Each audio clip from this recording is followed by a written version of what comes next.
This is Gilbert Andrew Garcia. Listen to my radio show, A Tip from Gilbert. Talk, inspiration, and prayer every Monday from 11 a.m. till noon on Houston's gospel leader, KWWJ. 1360 AM and streaming live on kwwj.org.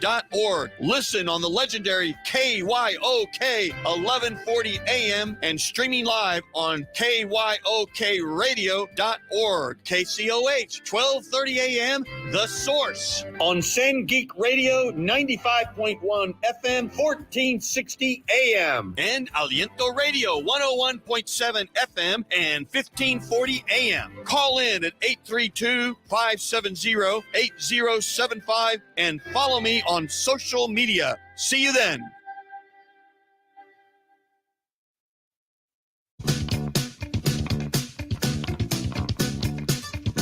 Sure.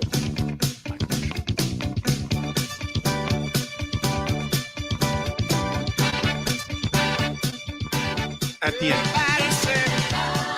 All right, Houston, this is Gilbert Andrew Garcia on A Tip from Gilbert. Talk, inspiration, and prayer. Let that play a little bit because, you know, nobody does gospel like Al Green. Am I right, Pastor? I mean, you know, everyone knows I'm a Catholic. Houston, you all know I'm Catholic. But when I visit some of my friends and some of the churches, I got to tell you, I love the energy. I love the choir. And boy, these people can sing. And I love the hats. And I love the color. It's beautiful.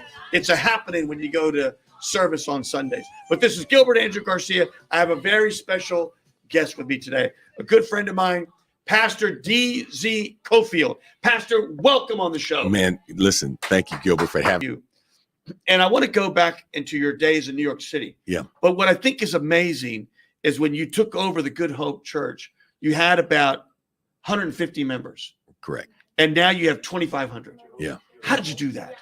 You know, Pastor, do you ever say to yourself, boy, Lord, I'm doing your work and it's, you know, the flock is growing. I mean, what an amazing thing. So I think similar to you, Gilbert, when you look at when you took over your business and you look at the growth, sometimes you don't necessarily stop in the midst of the work to say, wow, what's going on? I've actually had an opportunity to do that because of COVID, because when churches began to shut down, we literally went through a reset. And in that reset, we were able to look back over best practices to see when we were growing, when we were impacting lives, when we were touching people, when we were at our best, and then came back out of that to say, okay, let's focus on that. And we're not going to make the main thing the main thing. We're going to make the main thing the only thing. I love that. So I love that. Let's get rid of all of the ancillary stuff. Let's make sure we don't continue to trade great for good, right? We want to make sure, you know, Jib Collins says, you know, good is the enemy of great. And many times we get to good and then we get satisfied and we get content. And so that's been our focus since we've come back. But for me, you know, and there's two aspects of this. I think one is, of course, God, you know, that we know God is sovereign and God can bless and touch whom and whatever he chooses to. But we also want to make sure that we have strategies, methodologies in place so that we're not asking God to do something counter to what we're doing, right? That we're actually working in alignment with what God has commanded us to do. Well, I've got so much more to talk to you about, but we already have a caller. Okay. Let me say that name again. Is there a Dominique on the line? Dominic or Dominique? Dominic, is there a Dominic on the line? Yeah, it's me. Can you hear me, Gil? We can hear you, Dominic. Let me get this radio down here. Thank you for Got calling. me, Gil? I can hear you. Thank you for calling into A Tip from Gilbert. What do you got for me or the pastor? Well, my thing is, and the pastor just said something very, very basic, and I think we need both on churches, NGOs, and government get back to basics, get back to what we really need to do. And second of all, part of that basic package, at least as citizens, is to do three things. Number one, I'm doing something tomorrow that's one of the three. Is jury duty, Harris County jury duty. And I'll make my metro spiel here. If you got jury duty, you show the operator your summons either on your cell phone or in paper. you get to ride Metro free for the county and the city courts. Second of all, vote. We got a very important election coming in November for the city of Houston. With we're putting in new mayor, new controller, people in city council. People, you gotta have and research who you're gonna vote for. Gil, I've researched. I'm your person, but people, research. Do what you need to do. Be an informed voter, okay, before getting into the poll. And with the polls, you got a sheet of candidates you want to vote for and nothing else. That is a legitimate aid you can have. Something written down or something typed up that you did. That's valid in a polling booth. Now, if you got something from a party or something like that, that's no good. But something you did yourself, a shopping list of people you want to be in office, that's good. Lastly, we got a lot of government agencies in this town. You cannot do them all, but find something you're enthusiastic about. For me, that would be Metro and City Hall and Houston Galveston Area Council. But find something that you're passionate about and go to the meetings. Now, some meetings are open to using Zoom or call in or Teams or whatever.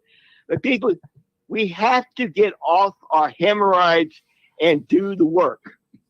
Well, and with that, I'm going to send it back to you, Gil. Dominic, thank you so much for calling me.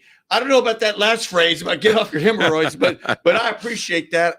I've seen the commercials of some of the medicines for all that, but I appreciate that, Dominic. You know what? The one thing Dominic said, though, is register and vote.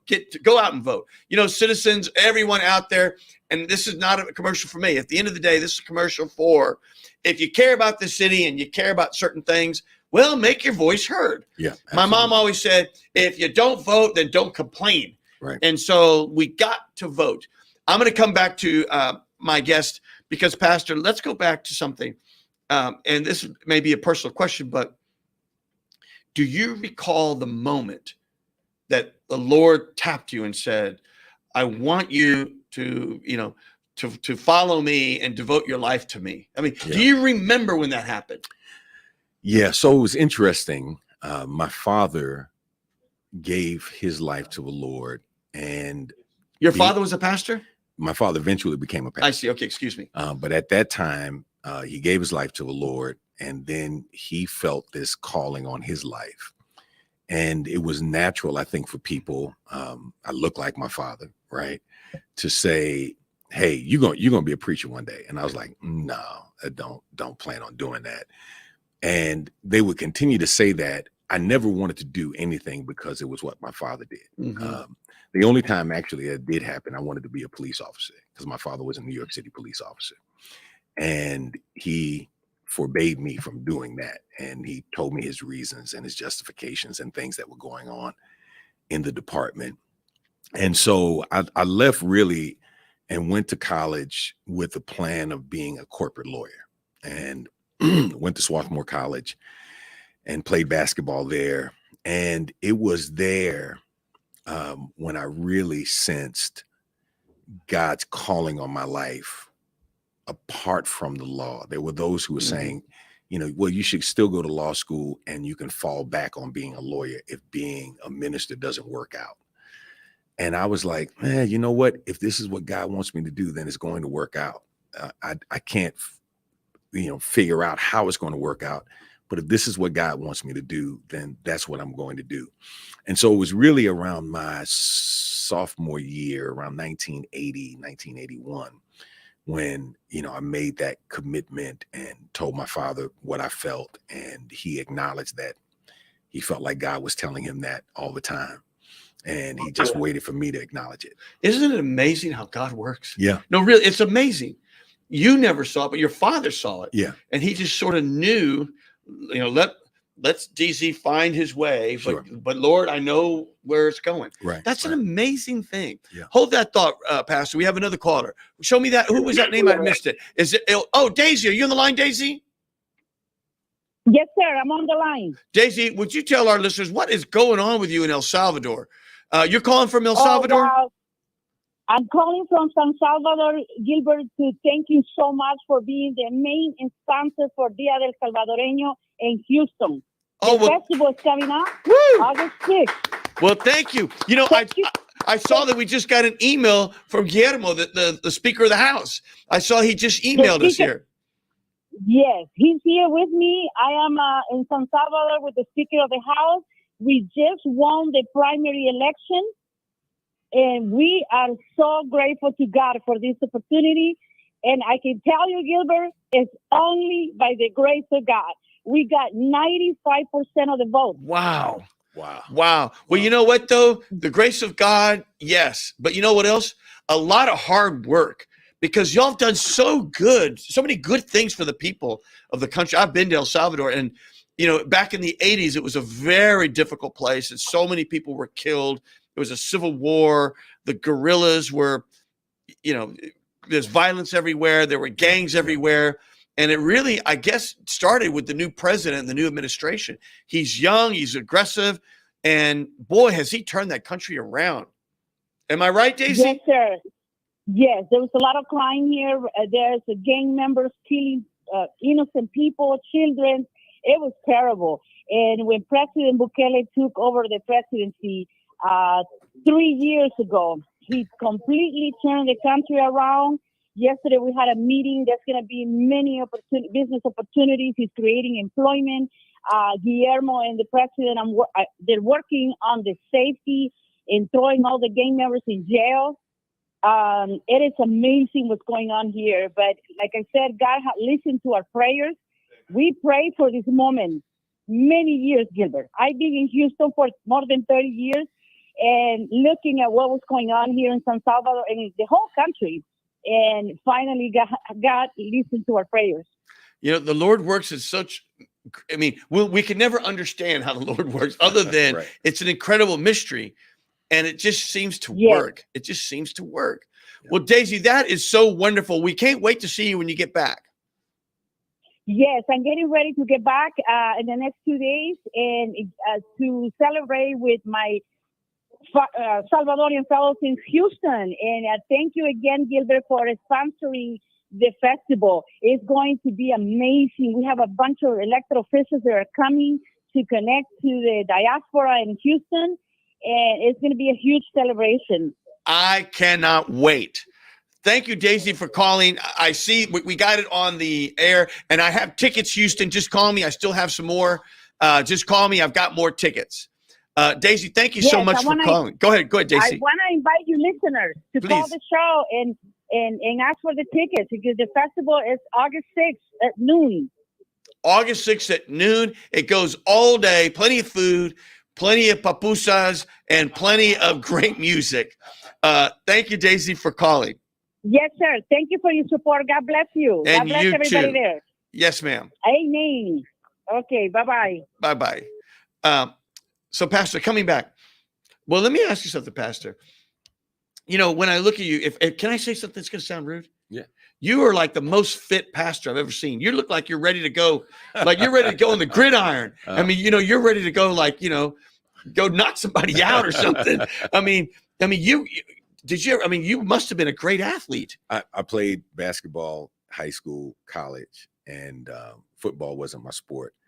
I tell people I look like a football player now because I've grown in grace and gravy since I've been married. So, but no, just, man, you know, just trying to be healthy and live life, man, as long as possible. But you look great. Yeah, well, I appreciate it. I appreciate it. Tell us about being married. So you've been married how long? Yep. So my wife and I, we have 5 children together, and we have 10 grandchildren. 10 grandchildren? Yeah. Boy, are you blessed. You know what? They are the best. Oh, my gosh. gosh. I understand when somebody said, if I had known grandchildren would be so much fun, I'd have had them first. Yeah.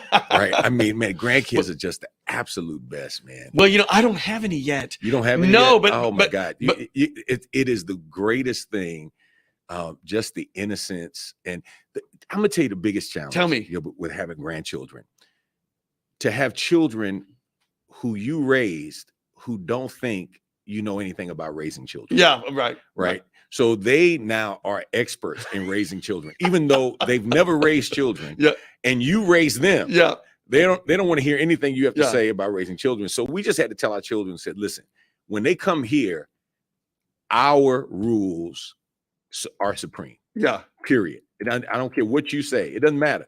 Matter of fact, you don't even have to stay. You can just drop them off. Uh-huh. Because when they come to Nene and Poppy's house, that's it. Is that what y'all are, Nene and Poppy? With Nene and Poppy. Look, I gotta call you Poppy from now on. Poppy, come on.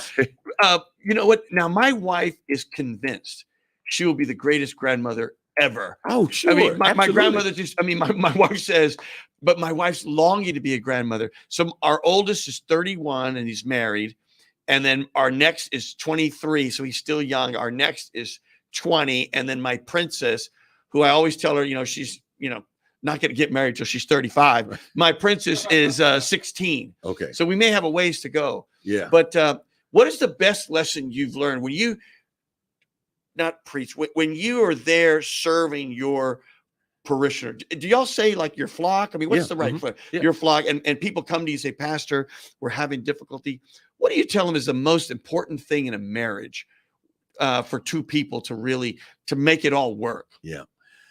So what I tell people is the worst thing you can do is try to find somebody to complete you, right? That when you talk about getting married, you should be complete before you come to the table. Mm-hmm.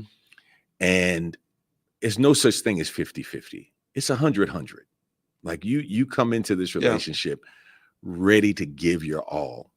And my wife and I, we like to practice mutual spoiling. Like our biggest arguments are over who loves the other the most. Oh, how lovely. Right. And it's like, no, I love you more. No, I love you more. And literally, like there'll be times, like, for example, I'm going through knee replacement recovery right now. So she's got me beat. Like, you know, I mean, I'm spoiled rotten. I am. Yeah. I tell people I need to wear air freshener. I mean, I'm spoiled rotten, right? Because I stink. I do. I like a rotten egg. And but there are times that I get her, you know what I mean? And I get her and I'm so on it, and she's like, okay, all right, stop, because I can't catch up. You know, I can't. But that for me is the deal. And I tell people all the time, even when you're thinking about getting married, and I got this from a friend of mine, shout out to David Donaldson. Dave told me, he said, Pastor, he said, you know what I've learned in life? I can have fun at certain places with anybody, even people I don't like. Mm-hmm. Like I can enjoy Hawaii with people I don't even like, right? But I need to find somebody I have fun doing nothing with, that I just like really like them. So I told people, man, for me, COVID and the lockdown was just the greatest time because I love my wife, but I actually like her. Oh, how wonderful. Like we have a great time just hanging out and just, you know, watching certain shows and cooking together and things like that. We just have a great time hanging out together. And so for me, you know, I always tell people, man, find somebody that you just like hanging out with. And y'all been married how long, Pastor? So we've been married. So, okay, I'm going to tell you a joke. So I tell people we're celebrating our 48th anniversary. And they go, man, 48? Yeah. 48? You're too young. Yeah, 48 months. 48 months. That's, you know, because they assume I say years. Yeah, I say 48. I got you. Yeah, but we have been together 4 years. We've known each other like forever.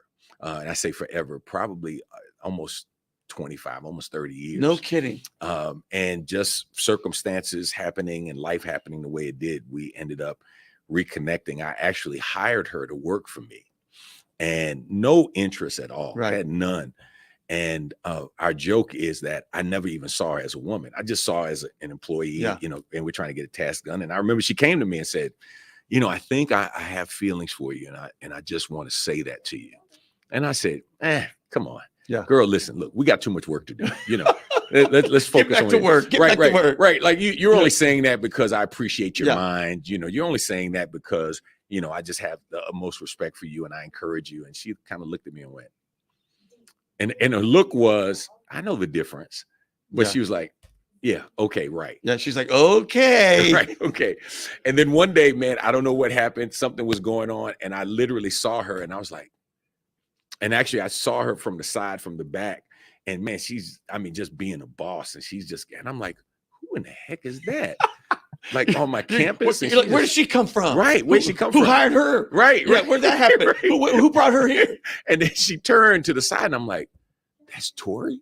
Yep. And I'm like, no, that can't be her. Oh my So I God. literally walked all the way around the building, walked to the other side and looked, and I was like, that is her. I'm like, holy cow. Yeah.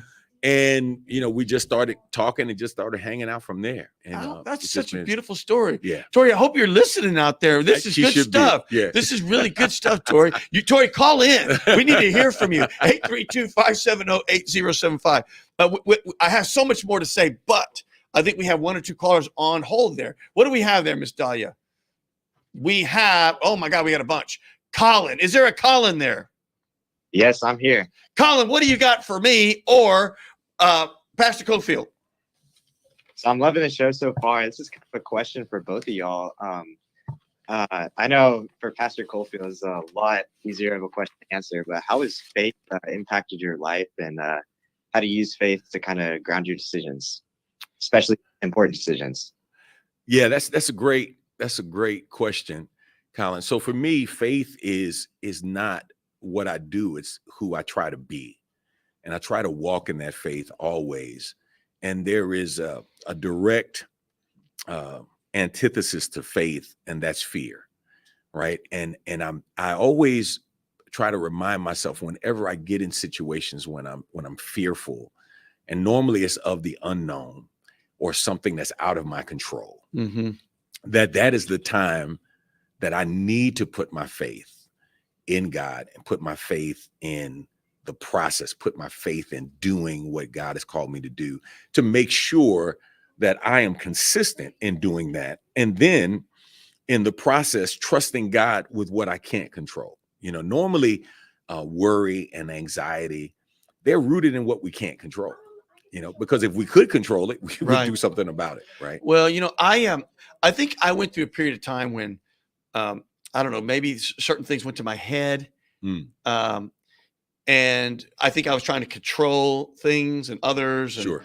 And so I went through one of those times, Colin and Pastor, and I'll never forget, it was 2008 or so, and things really hit bottom for me. And I had a moment, and I called my priest, Father Dana, and I'm Catholic, and he has since passed, but I called him and I went to see him. And it was very strange. I was just telling him, I don't know these feelings I have, but I just was lost, Pastor and Colin. I was lost, and I'm not afraid to admit it. And he goes, Gilbert, in the Catholic Church, we have what's called confession. Right. Okay.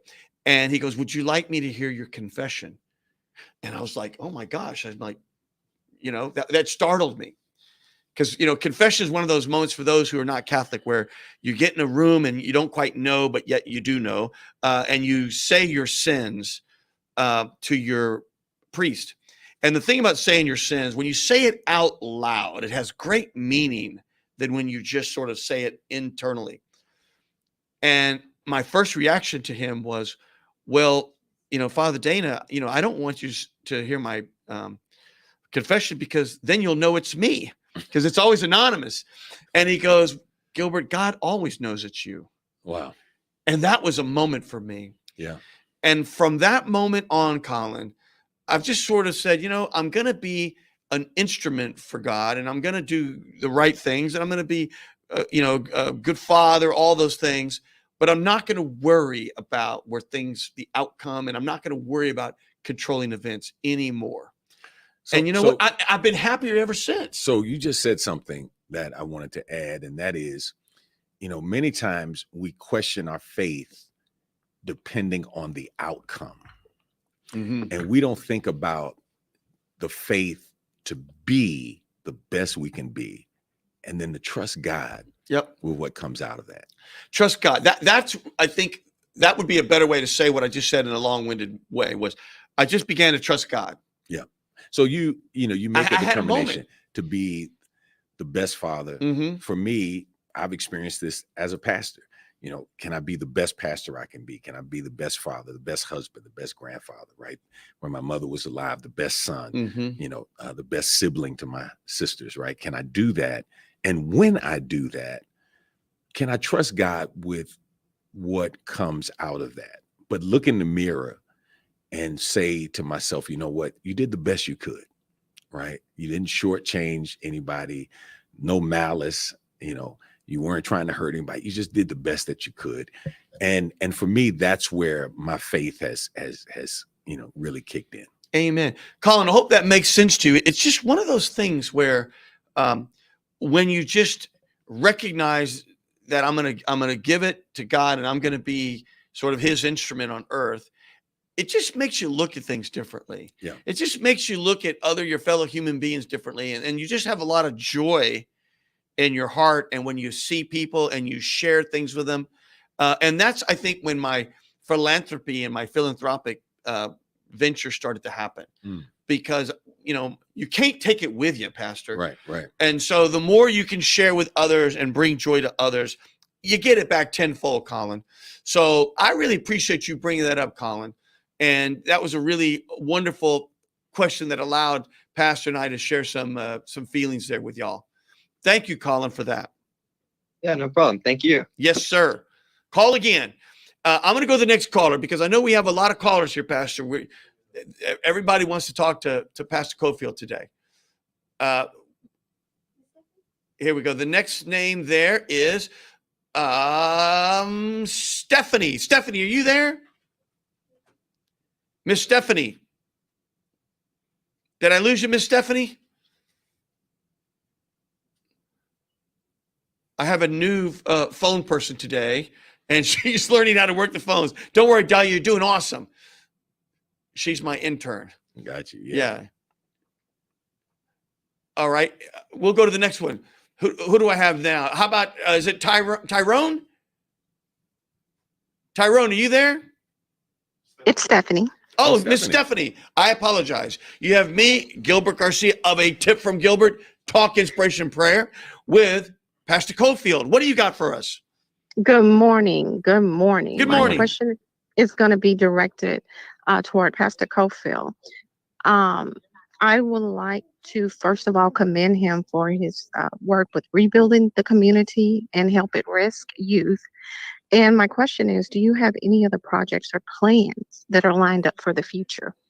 That's a good one. And I intend to talk more about it in the show, but I'm so glad that you brought that up, Stephanie, Miss Steph. Thank you. So I will let the pastor answer it. And then, Pastor, I do want to talk more about, all your efforts in the community, building more housing, at-risk youth, because you've really dedicated your life to that. Yeah. But let's let you answer the question. No, I appreciate that, Miss Stephanie. So, for us, I've made a decision several years ago. There are several ways that you can approach work and ministry, and that's to water ski or scuba dive. Mm-hmm. You can try to cover a lot of stuff in a little ways. Yep. Or you can try to scuba dive and really kind of deep sea dive where you are. And so we target 4 zip codes, one of which is where our campus is located. And we look at the needs in those communities and how we can empower people. Ms. Stephanie mentioned one of our programs, Project Hope, which is a diversionary program that we work in conjunction with the district attorney's office, trying to capture young men and young women before they get far in the criminal justice process, and work with them and their families to help them figure out a better path and a better way. Many times, these are kids who are considered minimal risk, but we've worked with who we like to call industrial strength kids as well. And when we talk about that, we talk about, regular strength, commercial strength, and industrial strength kids. Those are the kids that I grew up with. Those are the kids that I've worked with in a former life as a juvenile probation officer. And to look at what are some of the keys to help these young people be successful, to look at education and our work in the community from both a prevention perspective and an intervention perspective. So from a prevention side, we have a state licensed child development center that is language immersion. So our kids learn Spanish beginning at 2 years old. And we also taught our kids Mandarin Chinese. Wow. 2 hours a day in Mandarin Chinese, 2 hours a day in Spanish, 2 hours a day in English, phonemic awareness and things like that. We're looking at expanding that now into a private school. And again, it's interesting, and Gilbert, I know you know this, and your listening audience knows this. Political parties have their own agenda. For me, it's really not about being a Democrat or a Republican. It's really about being right and doing right or doing wrong. And I've seen Democrats who did wrong, Right. and Republicans who have done wrong. And I've seen Democrats who did right, and I've seen Republicans who did right. And so we're looking at now, how do we expand our program to assist parents in this task of raising good people as their children, Right. and what we can do. The other piece for us is also something that I'm going to talk about in a couple of weeks with our church. The whole idea of Jesus saying it's more blessed to give than to receive, right? And people will typically get excited about what they get. Look at what I got. Look at what I got. But very rarely do they think about the blessing in what they give. And I was just reading not long ago story of John D. Rockefeller and Andrew Carnegie, and the battle that they had to see who would be the richest man in America, right? And then something happened. About 15, 20 years left in Andrew Carnegie's life. He recognized that the quest to get stuff and to put your name on stuff in terms of business and profit was empty. And so he and John D. Rockefeller began this quest to not see who could out profit make themselves or each other, but who could outgive each other. What a wonderful thing. And their lives really ended. So when you think about what we see today, Carnegie Mellon, University and Carnegie Hall, all of that came out of the last years of his life. He was determined that he was going to give more than anybody else. John D. Rockefeller took that as a challenge. So he built Rockefeller Center. He laid out the money to take what was the Atlanta Black Girls College and to take that to a first-rate university and endowed it. And he gave so much money that they decided to name the school in honor of his wife, her maiden name, which was Spelman. No kid. Is that the origin of Spelman? That's the origin What of a Spelman. great story. He decided that he was going to start a tier 1 university from the ground up. It's the University of Chicago today. Wow. And so Carnegie couldn't outgive Rockefeller because he didn't have as much money and he didn't live as long, right?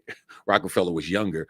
But it's just amazing that those two made a fundamental shift from how much money they made to how much money they gave away.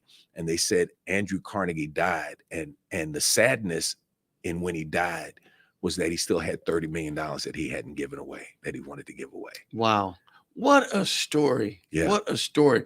Well, Miss Stephanie, I think the more to the story is, we may have lost you, but I know you're listening. The more to the story is, Pastor is doing so much work.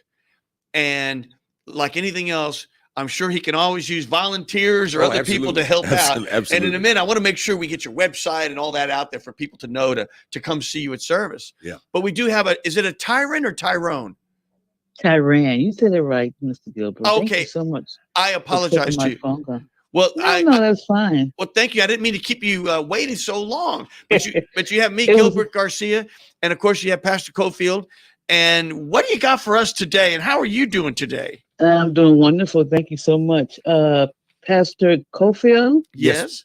Yeah, you were just talking about how much you can volunteer. And I want to know for your church, do y'all have ministry work in Ghana? We actually do.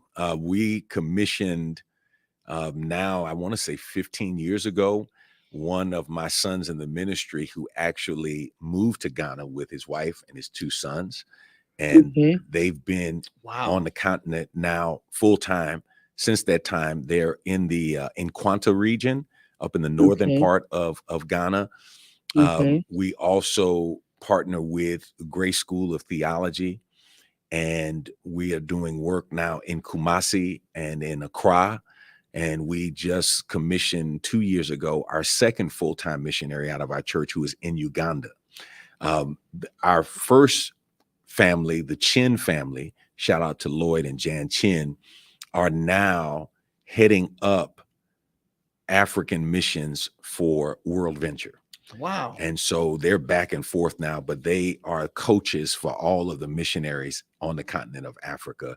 And the Sloans are, Mark and Marshall Sloan are now in Uganda, working full time on the mission field. Holy cow. Yeah. Now, how can I volunteer? Because, and one of the reasons why I'm saying it is because I don't know if y'all do this or not, but I actually am looking for an internship. And I don't know if y'all would do that. Yep. So here's what you do. Let me give you our number, 713 Okay. 713. Okay. 524 524. 6578.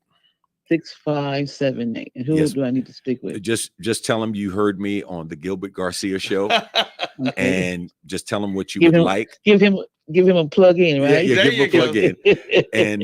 And then what we'll do is we'll follow up. We're really big on missions, local, nationally, and internationally. Our church is not the biggest church, but we'd like to say pound for pound, we think we can hold our own, in terms of our service to the community. We distribute about 1.5 million pounds of food a year, addressing food insecurities. Our legal aid ministry, we help people in the court systems, mentoring young men and young women, working with families. Our counseling program does a tremendous job of counseling people. We just, had a couple at our church that we helped. They had been living together for years and they wanted to change their living arrangements. And so we did, free counseling for them and had them get married with their family members there. And they were so excited. And so there's just been a number of things like that we've been able to do to help change people's lives. So yeah, just call that number 713-524-6578 and just tell them you heard me on the show and what you want, and we'll get you connected with the right people. Okay, and what's a good time to call this number? You can call anytime. They're in the office right now. Okay, I will do. Thank Alrighty. you so much. I Thank you. appreciate it. Yes, ma'am. All right, bye-bye now. Thank you for calling in. Okay, you're welcome. Bye-bye. What a great thing. We got another caller, and let's get this caller in, and then we'll keep going there, Pastor. We have, I may have lost. Hold on 1 second there, Pastor. No problem. She's coming in. But for everyone that's listening, if you go to my website, I have the whole information of the church there on 3015 North McGregor Way, 713-524-6578. And it's discoverhope@goodhope.org. And it sounds like there's a lot of support there for the community. So do we have another caller there? I think we have two. Is there a Tiff or Jocelyn there? Jocelyn, are you there? Yes, I'm here. Miss Jocelyn, is this Miss Jocelyn? Yes, this is Jocelyn Griffin. How are you? I am holding on by the grace of God. Well, you're here with me and Pastor Cofield. And of course, all of our listeners know of you and your story and how your son was killed in custody. And, Miss Jocelyn, it's amazing to me. I read in the paper, I don't recall, just a couple of days ago, yet another person was killed in custody. Yes, it was. We have 10 in custodial deaths in Harris County Jail as we speak. 10. And Miss Johnson, how does that happen? I mean, you think about people go to jail and, some people, they're in jail because they haven't even been gone through their due process, but they're in jail until they have their court hearings and everything. And, going to jail shouldn't be a death sentence. It sounds awful. It just sounds awful. Exactly, Gilbert. I feel that the United States constitutional rights of everyone is violated because they are being held there until they see their day in court. And I feel like no one, absolutely no one deserves the death penalty while waiting their day in court. No, it's unbelievable. And the conditions are terrible. And I recognize the concept of, people, I have heard so many people sound so callous. I mean, these are still, no matter what, human beings. And, I've had a brother incarcerated, and he did his time. He served his time. At the end of the day, it's awful. But you know what? He's my brother. I love him. And, but it's just, it just pains me to see these stories and hear these stories. And when I had you on the show, it was one of the most listened to and one of the most popular shows. Popular is a bad word in this context, but so many people were so concerned about it. Well, we'll have to have you back just to get an update, because what's the latest with you on the DA and everything? Did they just finally say, I'm sorry, man, we just won't know how he died, and close the case? Unfortunately, the case was claimed to be closed, but praise God that they're digging deeper as of today. Once I did get my first transparency since my son died, the first agency I spoke with was the Harris County District Attorney Office 16 days ago. That was my first time in over 500 days speaking to anyone about my son's custodial death there in Harris County Jail. And as of today, Crime Stoppers has joined me in the first case to offer the inmates in Harris County Jail a $5,000 reward leading to any information leading to the persons responsible for my son's death. Because we've gotten so many calls over the days on the radio and TV shows. We've gotten a lot of information, but right now we wanted to get some pinpointed information from the inmates themselves. And so Crime Stoppers has joined me, and I'm very, very, very, very happy now, finally, to get something moving in the case. At least I can move somewhere toward a little bit of closure. I think that's phenomenal. I've never heard of Crime Stoppers doing that. I've supported Crime Stoppers. I've gone to their galas, all those things. It's a fine organization, but it's always been focused on outside. I think doing something inside the system, saying, if you can let us know what happened here, this injustice, you'll get a reward. What a great idea. That's a blessing to me. That gives me a little light. At least my poor little heart to have some type of joy, to know that there's a big possibility here, using this tactic. I think it will be great. And also, it's my understanding that the Houston Police Department will get involved now, since it was a murder that took place. Therefore, it's an unsolved murder. And so we will move forward in trying to find that person and apprehend the person responsible for my son's death. Well, I'm going to have you back on the show, because I think it's time for what do they call it? An update, a recap. And it's just breaks my heart to think of yet another unsolved death. And you just got to think about those families. So Ms. Jocelyn, you are, first of all, power to you for hanging in there, sticking with it all. And you know what? Your efforts are going to do a lot of good for other families in the future. I just know it. Yes, amen. Thank you so much. I have my GoFundMe on the website, and it's on my Facebook page as well. I've started a movement in my son's name, and you're aware of Texas House Bill 3434.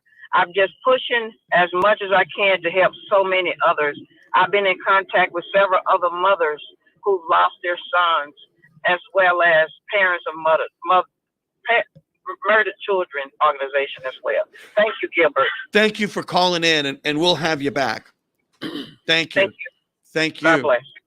Mm-hmm. Pastor, can you imagine that? Your son, and first of all, too, when you look, let's just realistically, the numbers, the African-American Hispanic population is so overrepresented in the criminal justice system. Sure. And because as a probation officer, absolutely, if you don't get these young kids early, right, to give them hope, to get them educated, to have a father figure, all of those things, it's so easy to go down this path, the quick buck, drugs, all of those things, gangs. It's so easy because they're so impressionable. We just got to do a better job with our youth. Yeah. And the biggest challenge, I think, to justice for Miss Jocelyn is, and we don't like to say this, and this is a strong word, but the incestuous relationship within the criminal justice system. You know, when you have police officers that are married to and or family with and or friends with district attorney office members and the sheriff's office, you know, the criminal justice system is a very, very small family, and they depend upon each other and they work with each other. And so when a crime is committed by one of them, how likely is it that another agency is going to look objectively at a case? That's why it's so necessary on many instances to bring in the FBI, to bring in outside sources, right? Because Gilbert, if you're a friend of mine and, you know, somebody accuses Gilbert Garcia of doing something and I'm his friend, you know, it's like, okay, Gilbert may be guilty, but now I'm gonna start saying things like, you know, well, man, Gilbert's a great guy. You know, there must have been a justifying reason for it. Or if your son or your daughter, you know, was in trouble, well, hey man, I might be the godparent to it. Right. You know what I mean? And if you know the system, you know how to use the system and circle the wagon. Exactly. So now I'm going to investigate, but how vigorous am I going to investigate? How important is it for me to come to the truth, knowing that I might be putting one of my friends in jail? Right. You know, this is a person whose house I've gone to. They've come to my house. We've gone to Super Bowl parties together, things like that. We've been in suites together at games. Right. And so that incestuous relationship is why it's so necessary many times to bring in somebody from the outside to investigate. What strikes me here is she just has no closure. It's been like, I don't recall now. If I say something, Ms. Johnson, if you're still listening, I think it's been like a year and a half, 2 years. Right. Or some, so she says 500 days. And here's what's crazy. She doesn't know. This is not a crime on the street that occurred, right? Where you got possibly 3.5 to 4 million people who could be suspects. Like there's a limited number of people who are at work. And where are the cameras? Right. You know who was at work. You know who clocked in. You know who was there. How hard is it to identify who was part of this murder and who covered it up in terms of a conspiracy? Yeah. And where are the cameras? And you know, hopefully, if nothing else comes from this, although I sure hope she has peace of mind, we need to have better controls so this doesn't happen to other people. Well, and see, here's another thing, and we're talking about now the application of the law, right? So they came up with a law several years ago where they would charge specifically young men with a crime, even if they did not participate in it in person, if they were part of the group. It's called the law of parties, right? So you're riding in a vehicle, somebody sticks a gun out and they shoot somebody's murdered in a drive-by, but you were in the car. So we can charge you with murder too, right? Oh, come on. So I'm sitting there saying now, if you can do that on the street, why couldn't you do that in the Harris County Jail? Right. That's right. Because there's a sense that everybody who worked is guilty of this young man's murder. Yeah. Somebody did it. Somebody did it. And somebody knows he did it. Right. Or she did it. Right. So there probably was at least one witness, or that person told somebody. Sure. Because you can't just do it probably by yourself. No, you're not supposed to go off by yourself with a person. Well, hold that thought, Pastor. We have a Tiffany on the line. Is there a Tiffany on the line? Yes. Hi, how are you guys doing? Hello there, Miss Tiffany. You have me, Gilbert Garcia, and we have Pastor Cofield of the Good Hope Missionary Baptist Church. What do you have for us? I have a question for Pastor Cofield. Being that your church is centered in like the African American community, and we're talking about crimes, and a lot of our African American young men don't have really good role models. Do you guys have anything at the church geared towards the young men that they can come in and get the right guidance? Because the world is crazy at the moment. Yeah. Thank you, Miss Tiffany. That's a great question. The world is crazy at the moment. It is.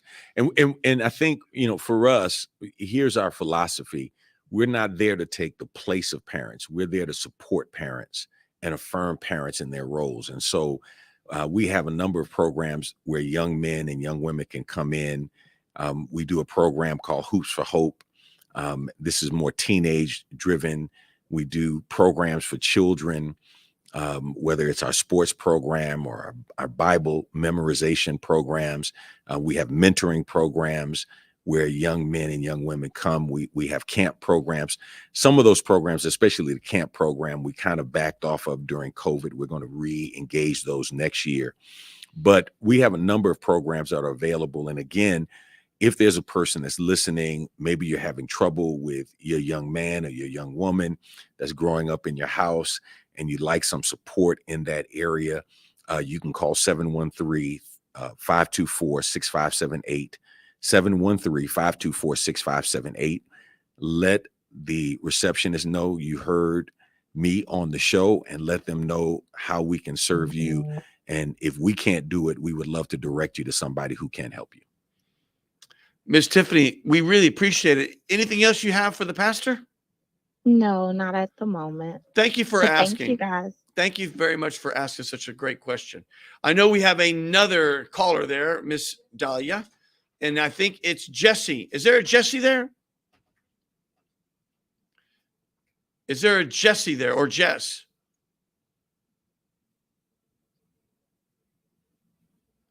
Is there a Jesse there? All right, we're going to keep going. I'm sure Jesse will call back. Pastor, so where do you think the church is going to be? No, well, let me take a step back. The church has been in existence how long? We've been in existence for 151 years. Don't you just think, I mean, don't you wake up one day and say, God, I can't believe it.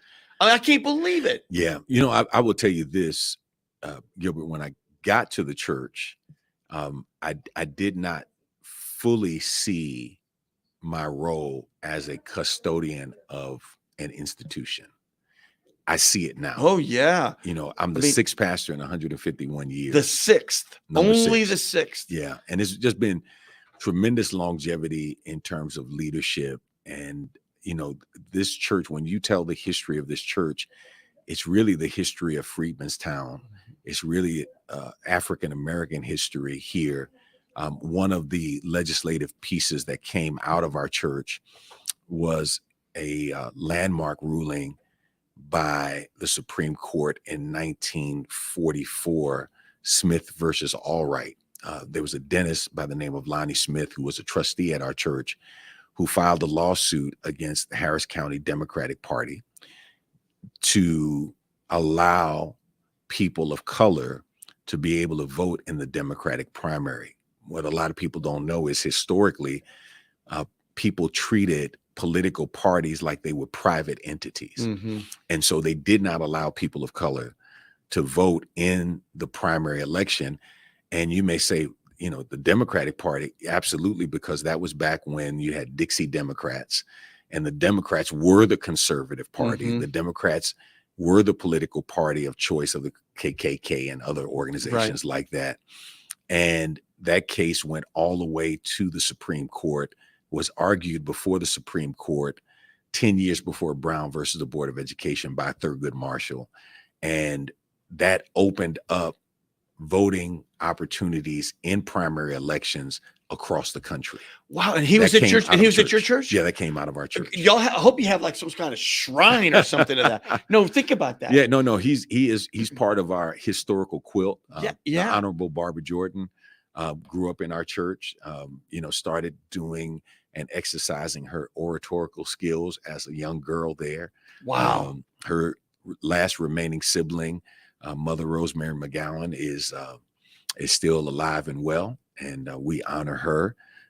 So yeah, we have a tremendous, rich history in our church. Wow. And think about, you know, it's interesting. I mean, think about a giant like Thurgood Marshall. Yeah. And Brennan, I think, was on the court at the same time too. These were giants, wonderful human beings. And think what we have now. You know, sort of more political Gilbert, people. Gilbert, you have another call.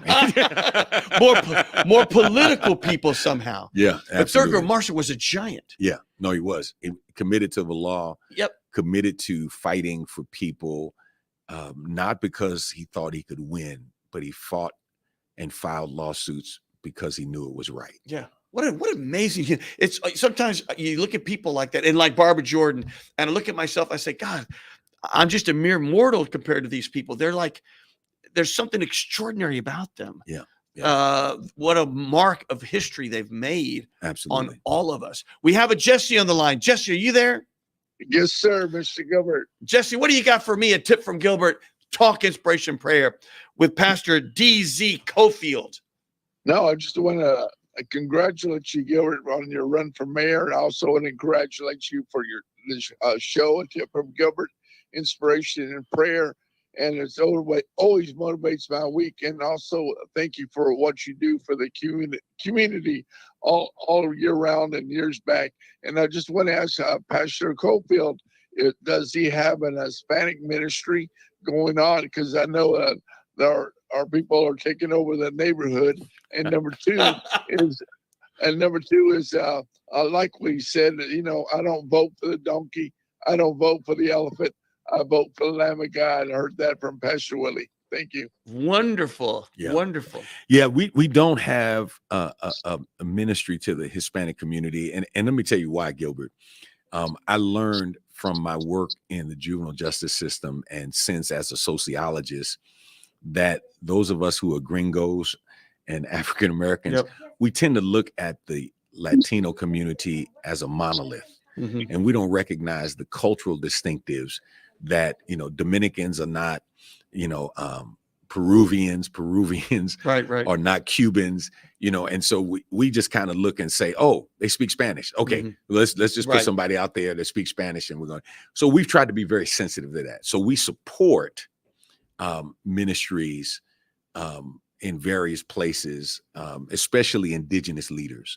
And that's really what I see our role as, not necessarily saying we're going to start a ministry to Latinos, because there are a lot of gifted, Latino men and women who are out there who are passionate, but how can we find and support somebody who is in the community who can do that ministry and do it much better than we could? I totally get that. I totally get it.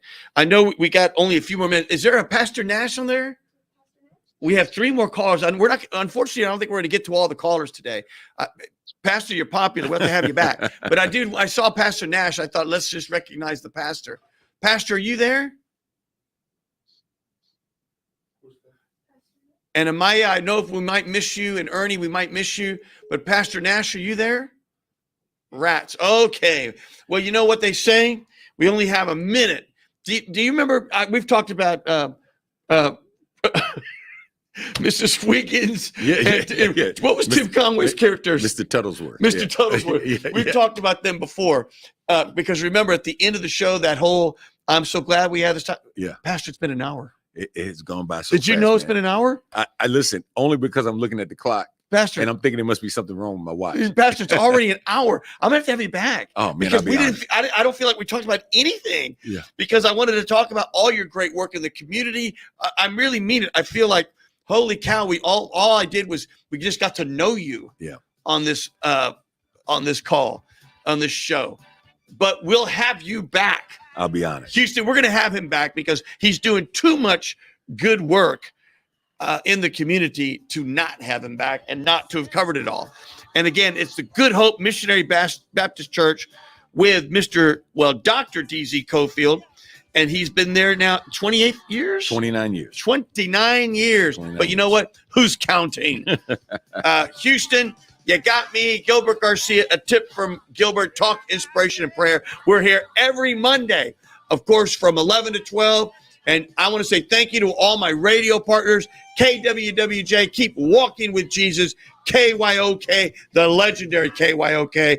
KCOH, the source. Aliento Radio and Sangeet Radio. Call in anytime. 832-570-8075. And we will see you next time.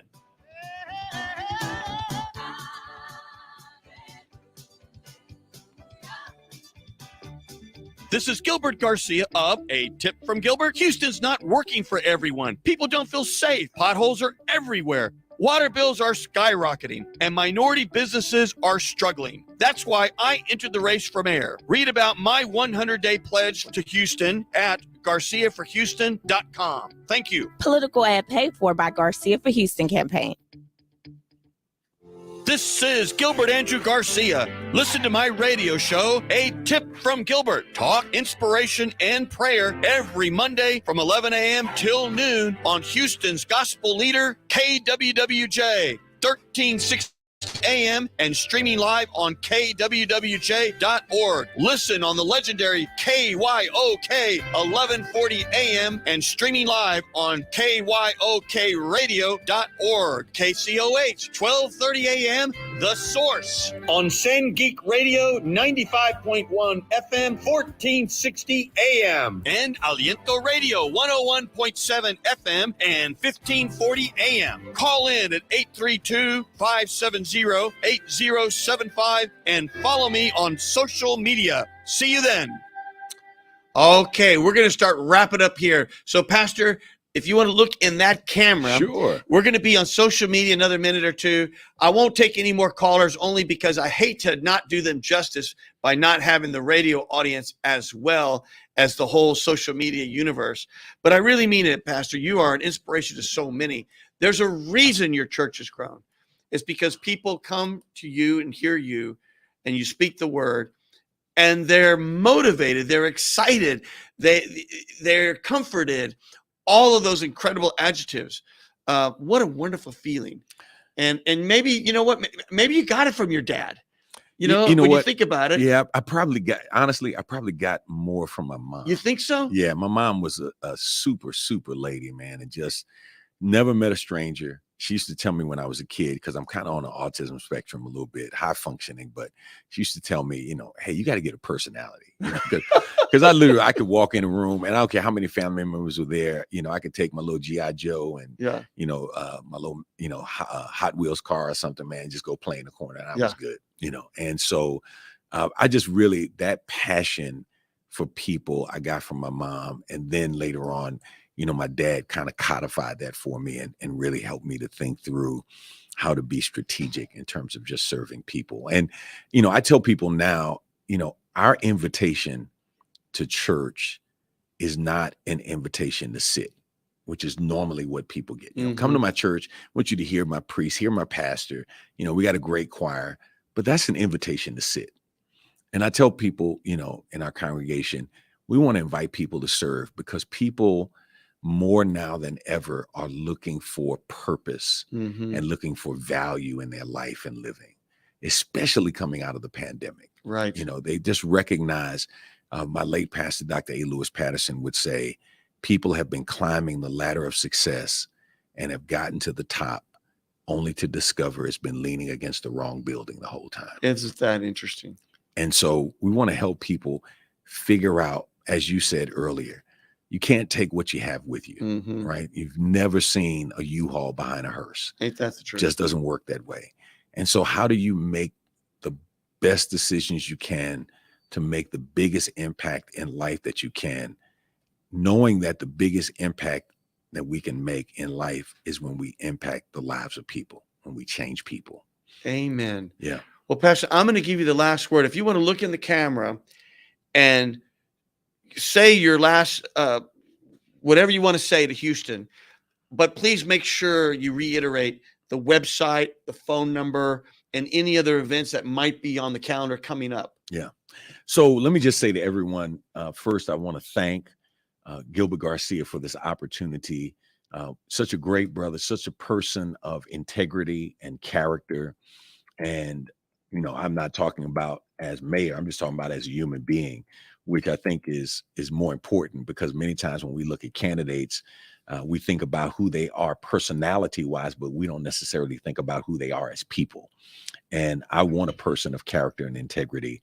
And he is that kind of person. So let me thank him for this opportunity. To all of you who are watching, let me just say to you, I want to encourage you to be the best that you can possibly be. You cannot change what happens or has happened in the past. I was telling my wife not long ago that a fight with the past is a fight you'll never win. The past is undefeated. But what you can do is make sure that your past doesn't hinder you in your present and keep you from fulfilling your God-given potential in your future. Your story has not been completely written yet. whatever has happened in the past, that setback can be a setup for you to come back. And so I want to encourage you, no matter how bleak it may seem, no matter how dark the days have been in the past, make it your point to make the shift and the change that you can make so that your today is better and your tomorrow is even better than today. You can find me at the Good Hope Missionary Baptist Church. Goodhope.org is our website. That's one word, goodhope.org. You can call us at 713-524-6578, 713-524-6578. We're located at 3015 North McGregor Way in the 3rd Ward section of the city, right off of 288. We would love for you to check us out online, come by, and let me know that you heard me on the Gilbert Garcia Show. Woo! Well, thank you very much, Houston. I can't say it any better than that. So we will see you, Houston, next time. This is Gilbert Garcia of A Tip from Gilbert. Houston's not working for everyone. People don't feel safe. Potholes are everywhere. Water bills are skyrocketing, and minority businesses are struggling. That's why I entered the race for mayor. Read about my 100-day pledge to Houston at GarciaForHouston.com. Thank you. Political ad paid for by Garcia for Houston campaign. This is Gilbert Andrew Garcia. Listen to my radio show, A Tip from Gilbert. Talk, inspiration, and prayer every Monday from 11 a.m. till noon on Houston's gospel leader, KWWJ, 1360 a.m. and streaming live on kwwj.org. Listen on the legendary KYOK 1140 a.m. and streaming live on kyokradio.org. KCOH 1230 a.m. The Source on Send Geek Radio 95.1 FM 1460 a.m. and Aliento Radio 101.7 FM and 1540 a.m. Call in at 832-570-8075 and follow me on social media. See you then.